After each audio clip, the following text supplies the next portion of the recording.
तुम्हाला जर यश कसं मिळतं, यशस्वी लोक त्या लेवलवर कसे जातात आणि in general 7 habits of highly effective people ह्या पुस्तकाबद्दल अजून माहिती करून घ्यायचं असेल तर हा व्हिडिओ तुमच्यासाठी आहे। ह्या व्हिडिओमध्ये वेगवेगळ्या प्रकाराने तुम्हाला यश कसं मिळू शकतं, तुमच्यात काय लॅकिंग आहे आणि तुम्ही कुठे कुठे सुधारू शकता हे तुम्हाला लक्षात येईल। यशस्वी होण्यासाठी, वर्क लाईफ बॅलन्स साधण्यासाठी आणि आपल्या आयुष्यात आपल्याला जे आवडतं ते करण्यासाठी काय काय केलं पाहिजे हे या व्हिडिओमध्ये तुम्हाला नक्की कळेल। तर हा व्हिडिओ शेवटपर्यंत पाहत राहा। तुम्ही माझ्या चॅनलवर नवीन असाल तर मी दर शुक्रवारी फॅशन, ब्युटी, पर्सनॅलिटी डेव्हलपमेंट, चांगल्या सवयी लावणं, इंटेन्शनल लिव्हिंग अशा बऱ्याच वेगवेगळ्या टॉपिक्सवर व्हिडिओ घेऊन येत असते।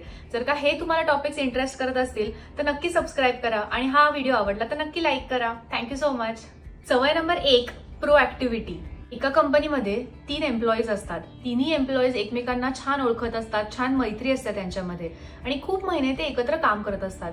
पण एके दिवशी असं होतं की एका मित्राला असं वाटतं की अरे मला चेंज हवा आहे, म्हणून तो एक दुसऱ्या कंपनीला जॉईन होतो। ते जॉईन झाल्यामुळे त्या तिघांची मित्रता जी आहे ती थोडी कमी व्हायला लागते आणि थोडे महिने त्यांचा काही कॉन्टॅक्टच नसतो। खूप महिन्यानंतर अचानक सगळे कॉन्टॅक्टमध्ये येतात आणि छान गप्पा सुरू असतात। त्यावेळेस त्या पहिल्या व्यक्तीला कळतं की अरे दुसरा व्यक्ती, त्यांच्यातला जो दुसरा व्यक्ती होता तो पण कंपनी सोडून चाललाय। तर हा जो पहिला व्यक्ती आहे तो त्याला विचारतो का रे, का नोकरी सोडून चाललायस तू? तर तो सांगतो की माझी इथे काही व्हॅल्यूज नाहीये, माझी किंमत नाहीये, मला कोणी रिस्पेक्ट करत नाही, अप्रिशिएट करत नाही, माझं कौतुक होत नाही माझ्या कामांना आणि फक्त बोलणी बसतात। तर त्यामुळे मला असं वाटतंय की हे टॉक्सिक एन्व्हायरमेंट आहे आणि मला नोकरी सोडावीशी वाटतेय, त्यामुळे मी नोकरी सोडतोय। तर पहिला व्यक्ती म्हणतो अच्छा हो बरोबर आहे, ठीक आहे, सोडायलाच पाहिजे, बरोबर आहे। तर झालं, हा एपिसोड तिकडेच संपतो। अजून थोड्या दिवसांनी त्यांचा परत कॉन्टॅक्ट होतो। आता तिसरा व्यक्ती म्हणतो की कामाचे काही पैसेच मिळत नाहीयेत, कामाला जेवढे पैसे पाहिजेत तेवढे मिळत नाहीयेत, माझी किंमत ठेवली जात नाहीये, मला कौतुक केलं जात नाहीये आणि खूप तक्रार करायला लागतो। मग तो पहिला व्यक्ती म्हणतो अरे तू नोकरी सोडतोयस का? मग तो बोला नाही नाही मी नोकरी नाही सोडत आहे। तर तिसरा व्यक्ती नोकरी सोडत नाही। आता ह्या स्टोरीमधून तुम्हाला काय कळलं तर ह्यामध्ये 2 प्रकारचे माणसं असतात, एक रिॲक्टिव्ह आणि एक प्रोएक्टिव्ह। रिॲक्टिव्ह माणसं म्हणजे तिसऱ्या व्यक्तीसारखे। तिसरा व्यक्ती काय करतोय की खूप कंप्लेंट करतोय, खूप तक्रार करतोय की इकडे हे चांगलं नाही, इकडे ते चांगलं नाहीये, या कंपनीमध्ये मला काही किंमतच मिळत नाहीये। पण त्याच्यावर तो ऍक्शन घेतोय का, त्याच्यावर तो काही कृती दाखवतोय का? तर नाही। तेच जर का दुसरा व्यक्ती बघितला तर तो दुसऱ्या व्यक्ती त्याच्या जो तक्रार केली त्यांनी की त्याला अप्रिशिएट केलं जात नाहीये, त्याला त्याची किंमत ठेवली जात नाहीये, त्याच्यावर त्यांनी काम करून त्याच्या स्वतःवर काम केलं त्यांनी आणि मग दुसऱ्या कंपनीमध्ये जॉईन केलं। दुसरी प्रकारची माणसं जी असतात तीच म्हणजे प्रोएक्टिव्ह असतात। ती स्वतःवर काम करायला कधीच थांबत नाहीत, स्वतःवर काम करतात आणि आपल्याला अजून चांगल्या कशा ऑपॉर्च्युनिटीज मिळतील ह्याच्या शोधात असतात। तेच रिॲक्टिव्ह माणसं जी असतात ती फक्त कंप्लेंट करत राहतात, तक्रार करत राहतात की माझं हे चांगलं नाहीये, माझं ते चांगलं नाहीये, पण जिकडे आहे तिकडेच थांबतात। त्यांना स्वतःवर बदल करून काही पुढे जाऊन काही करायचं नसतं। आपल्या नियंत्रणामध्ये जे आहे त्यावर फोकस केला पाहिजे आणि नियंत्रणाच्या जे बाहेर आहे त्याच्यावर फोकसच केला नाही पाहिजे। आपण स्वतःवर फोकस केला तर आपण काहीतरी चांगलं घडू शकू हे कळलं पाहिजे। अशा प्रकारे पहिली सवय म्हणजे अत्यंत प्रभावी लोकांकडे असते ती म्हणजे प्रोएक्टिव्ह असणं, सक्रिय असणं, नवीन नवीन काही ना काहीतरी शिकायची उमेद असणं। दुसरी सवय ती म्हणजे begin with the and in the mind. ह्या पुस्तकाच्या ऑथरने खूप सुंदर उदाहरण दिलं आहे। ते म्हणजे जर तुम्हाला कळलं आज की तुमच्याकडे फक्त 1च वर्ष आहे जगायला, 365 दिवस आहेत जगायला, तर तुम्हाला मी गेल्यानंतर तुमच्या मित्रांनी काय म्हटलं पाहिजे, तुम्ही कसे लक्षात राहायला आवडेल तुमच्या मित्रांच्या मध्ये, ह्याचा विचार करा की तुम्हाला त्या वर्षामध्ये तुमचं आयुष्य कसं असायला आवडेल, तुम्हाला कोणत्या प्रकारचा मित्र बनायला आवडेल, बॉस बनायला आवडेल, मुलगा किंवा मुलगी बनायला आवडेल, आई किंवा बाबा बनायला आवडेल, तुम्हाला तुमच्या कोणत्या अचीव्हमेंट्स लोकांनी लक्षात ठेवायला आवडतील, तुम्हाला तुमचा प्रभाव दुसऱ्यांवर कसा असायला आवडेल। दुसरी सवय हीच आहे की तुमचं ध्येय, डेस्टिनेशन किंवा एक क्लिअर उद्देश ह्याची एक तुम्हाला आयडिया असणं खूप इम्पॉर्टंट आहे, खूप महत्वाचं आहे। ह्या पॉइंटमध्ये तुमच्या ज्या रोजच्या सवयी आहेत त्या तुमच्या मुख्य ध्येयाला किती सुसंगत आहेत, किती जणांना, किती लोकांना तुम्ही नाही म्हटलंय सो दॅट तुम्ही त्या गोल अचीव्ह करू शकाल, तुमचं ध्येय अचीव्ह करू शकाल। बहुतेक वेळा असं होतं की लोकांचं जे रोजचं कार्य आहे, लोकांच्या जे छोट्या छोट्या हॅबिट्स आहेत, सवयी आहेत, त्या आपल्या मेन गोलला, ध्येयाला कधीच अलाइन करत नाहीत, ते त्यांना सुसंगतच नसतात। उदाहरणार्थ तुमच्या कंपनीमध्ये तुम्हाला एक प्रमोशन हवं आहे, तुम्हाला एक छान पोझिशन हवी आहे आणि त्यासाठी काहीतरी ABC गोष्टी तुम्हाला शिकायच्या आहेत। आता तुम्ही तुमचा जॉब संपल्यानंतर जेव्हा घरी येता तेव्हा तुम्ही मस्त टीव्ही बघत बसता किंवा मित्रांमध्ये फिरायला जात असता किंवा वीकेंडला वगैरे पण सतत फिरता किंवा मित्रांबरोबर असता, पण तुम्ही तुमच्या वेळेमध्ये शिक्षण किंवा 1-2 तास बाजूला ठेवून तुम्ही काही शिकायला घेतलंयत का? तर नाही। अशा वेळेस काय होतं की तुमचं ऍक्च्युअल जे ध्येय आहे त्यानुसार तुम्ही वर्क करतच नाही आहात. फक्त तुम्ही म्हणताय की मला प्रमोशन हवंय, पण बसल्यावर प्रमोशन कोणीच देणार नाहीये. आपल्याला वेगवेगळ्या गोष्टी त्यासाठी शिकायला हवं. आणि तुमचं ध्येय असं पण असू शकतं की तुम्हाला टाइम स्पेंड करायचा तुमच्या फॅमिली बरोबर किंवा तुमच्या घरच्यांना, मुलांना किंवा आई बाबांना टाइम द्यायचा आहे. पण तुम्ही घरी आल्यानंतर फक्त तुमचाच टीव्ही बघत बसलाय, नेटफ्लिक्स बघत बसलाय, मोबाईलमध्ये फक्त आहात, तर तुम्ही अशा परीने तुमच्या फॅमिलीला किंवा कुटुंबाला टाइम देऊ शकणार नाही आहात, वेळ देऊ शकणार नाही आहात. तुम्हाला एक स्वतःहून इंट्रोस्पेक्शन करायला हवं की अशा काय काय गोष्टी आहेत आपल्या दिवसातून ज्या तुम्ही करता, रोजच्या रोज करता, पण ते तुमच्या ऍक्च्युअल गोल्समध्ये, ऍक्च्युअल ध्येयाला काहीच संबंधित नाहीयेत आणि ते तुम्ही उगाच करत असता. सवय नंबर 3, प्रायोरिटाईज. लोकांचं प्राधान्य त्यांचं कुटुंब असू शकतं, जॉब असू शकतं, शिक्षण असू शकतं, कुठला वेगळा खेळ असू शकतो. पण कित्येक लोक त्यांचं प्राधान्य विसरून, त्यांचा फोकस विसरून हे सगळं करत नाहीत आणि जे करायला नाही पाहिजे त्याच्यावर जास्ती फोकस करतात. ऑथरने खूप छान पद्धतीने वेळेचं नियंत्रण कसं करायचं हे सांगितलं आहे आणि तुम्हाला जी गोष्ट आवडते त्याला तुम्ही कसा फोकस जास्त देऊ शकता आणि काय काय गोष्टी आहेत ज्या तुम्हाला फोकसमध्ये ठेवायलाच नाही पाहिजेत हे खूप छान पद्धतीने सांगितलेलं आहे. याचं सोल्युशन म्हणजे आयझनहॉवर मॅट्रिक्स. ही पद्धत मला खूप आवडते आणि मी मागच्या व्हिडिओजमध्ये पण सांगितलेलं आहे. ती पद्धत म्हणजे कुठली कामं महत्वाची आहेत आणि कुठली कामं तातडीची आहेत हे खूप छान पद्धतीने एक्सप्लेन केलंय या मॅट्रिक्समध्ये. ते कसं, जी कामं खूप तातडीची आहेत आणि खूप महत्वाची आहेत, अर्थातच ती तुम्ही पहिली प्रायोरिटाईज केली पाहिजेत. अशी कामं ज्याने कोणाचं तरी नुकसान होऊ शकतं किंवा तुमचं नुकसान होऊ शकतं, पैशाचं काही असेल, किंवा अशी कामं ज्याची खूप डेडलाईन्स आहेत ते तुम्हाला मीट करायचे आहेत, अशी कामं तुम्ही पहिली केली पाहिजेत. अशी कामं जी जास्ती तातडीची नाहीयेत पण महत्वाची आहेत, तुम्ही स्केड्यूल केली पाहिजेत. तुम्ही उद्या एक 11 वाजता किंवा 12 वाजता एक ही मीटिंग ठेवलेली आहे जी खूप महत्वाची आहे, पण ती आज आत्ता केली नाही तरी चालणार आहे, म्हणून ती तुम्ही पुढच्या दिवशी स्केड्यूल करताय. त्यामध्ये तुमचे काही लॉंग टर्म गोल्स असू शकतात, तुमची काहीतरी पर्सनल ग्रोथ आहे, सेल्फ केअर रिलेटेड काहीही असू शकतं. अशी कामं जी तातडीची तर आहेत पण इतकी महत्वाची नाहीयेत, ती तुम्ही ज्युनियर्सला किंवा तुमच्या कोणातरी फॅमिली मेंबर्सला डेलिगेट करू शकता. फॉर एक्झाम्पल कुठले तरी ईमेल्स असतील ज्याचा रिप्लाय देणं खूप आवश्यक आहे, ती तुम्ही डेलिगेट केली आहेत. किंवा कुठला तरी सणवार आहे आणि त्याच्यातली खूप कामं इम्पॉर्टंट आहेत पण त्यातल्या त्यात अर्जंट नाहीयेत, ती तुम्ही तुमच्या फॅमिली मेंबर्सला डेलिगेट केली आहेत. जी कामं अजिबातच इम्पॉर्टंट नाहीयेत, महत्वाची नाहीयेत आणि तातडीची पण नाहीयेत, ती कामं चक्क तुम्ही इग्नोर करू शकता, डिलीट करू शकता तुमच्या कुठल्याही कॅलेंडर मधून किंवा स्केड्यूल मधून. त्या कामांना अजिबात फोकस द्यायला नाही पाहिजे. अशा संदर्भात मी अजून एक व्हिडिओ केलेला आहे, तो मी इकडे वरती शेअर करते, तो नक्की चेकआउट करा. सवय नंबर 4, विन विन. खूप बॉसेस किंवा एक लीडर्स जे असतात ते काय करतात कधी कधी की त्यांच्या ज्युनियर्स कडून जी कामं करून घ्यायची असतील तर ते कसे करतात की ही टास्क आहे, ही तुम्ही केलीत या टाइम मध्ये, तर कोण जे करेल त्याला एक प्राइज असेल.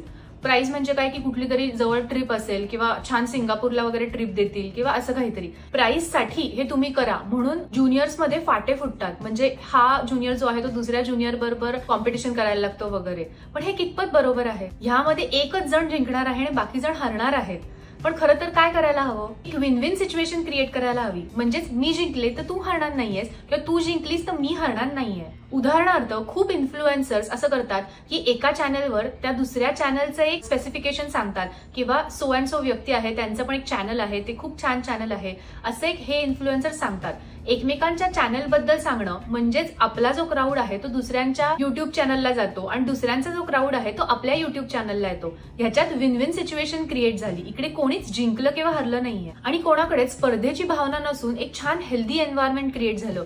तू अगेन्स्ट मी नसून आपण सगळेच जिंकू शकतो हे कळलं. सवय number 5, seek first to understand then to be understood. Imagine तुम्हाला थोडंसं दिसत नाहीयेत म्हणून तुम्ही डॉक्टरकडे गेलात आणि त्यांना म्हटलं की तुम्हाला थोडं दिसत नाहीये, तुम्हाला तुमची विजन थोडी ब्लर दिसतेय, तर त्या डॉक्टरने तुम्हाला एक चष्मा दिला आणि म्हटलं की हा चष्मा तुम्ही घाला, तुम्हाला दिसायला लागेल. तर तो चष्मा तुम्ही अख्खा एक दिवस घातलात पण तरीही तुम्हाला दिसत नाहीये, म्हणून तुम्ही परत एकदा त्या डॉक्टरकडे गेलात आणि त्याला म्हटलं की हा चष्मा तुम्ही जो दिला त्याच्याने मला नाही दिसत आहे.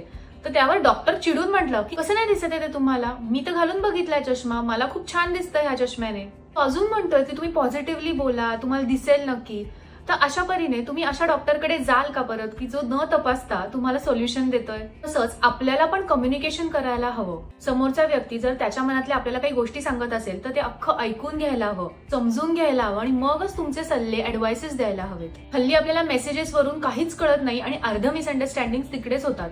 कम्युनिकेशन एक्सपर्ट सांगतात की आपण जे कम्युनिकेशन करतोय त्यामध्ये फक्त 10% इम्पॉर्टन्स आहे शब्दांना, 30% इम्पॉर्टन्स आहे आपल्या टोनला किंवा आपल्या आवाजाला आणि 60% आपण आपल्या बॉडी लँग्वेजने कम्युनिकेट करत असतो.